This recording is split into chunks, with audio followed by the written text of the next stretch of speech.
Bismillahirrahmanirrahim. A ke pa që shkon shejtani të njerëve edhe të bëkatari, edhe i thot, pse po falesh ti? A nuk e di që ti je munafik?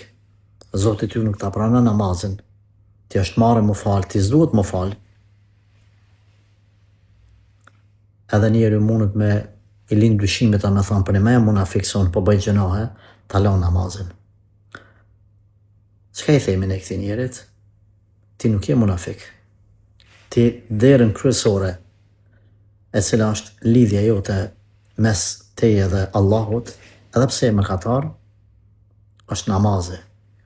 Prandaj e pshet sa interesant është shejtani nuk vjen me të thonë ty, ti po falesh namaz, pse s'pilen gjënohet? Po të thot ty, ti po bën gjënohet, pse po fal namazin, le dhe namazin, se ti je munafik.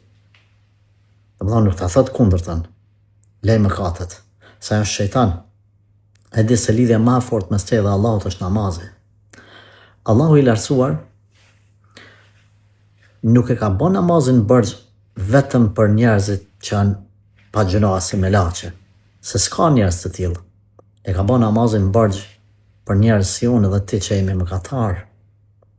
Pra namazi falet edhe për ta kryer obligimin, për ta dëgjuar dhe respektuar Zotin, për ta adhuruar Zotin, edhe për të afruar me ta dhe për t'i fshinj gjunahet. Nuk është namazi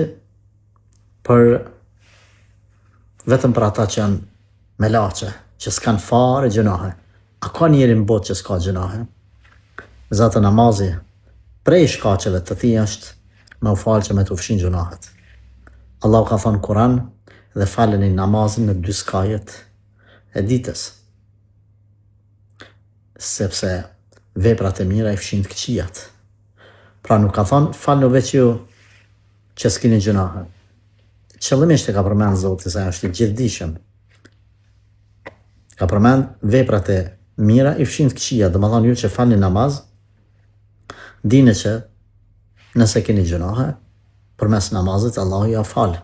Po ashtu pejgamberi sallallahu alaihi wasallam ka thonë, si do t'jetë puna, si do t'ishte puna me atë personit cili e ka një lumë afër shtëpisë tij dhe shkon 5 herë në ditë lahet, a do t'i mbetej nga papastërtia diçka? I thanë jo, ja Rasulullah, asgjë. Kështu thashtë edhe çështja e namazit. Ai i cili falet nuk i mbetet nga pastërtia e tij asgjë. E kuptani të dashur vëllezër të nderuara motra? Sa vjen shejtani me të thonë, le namazin, se ti e gjunaçar, ti e munafik, masi po falesh. Kur mos leja që me ambyll këtë lidhje vetës tonë që e ke me Zotin, lidhja ma fort është namazi. Mos prano kur me hongër këtë fore të shejtanit. Sa do që bën mëkate, edhe nëse janë mëkate tua deri në qiell, mos e le namazin. Mos e le lidhjen më të fort, mas monoteizmit me Zotin tanë. Kujdes, Allahu të ruajt.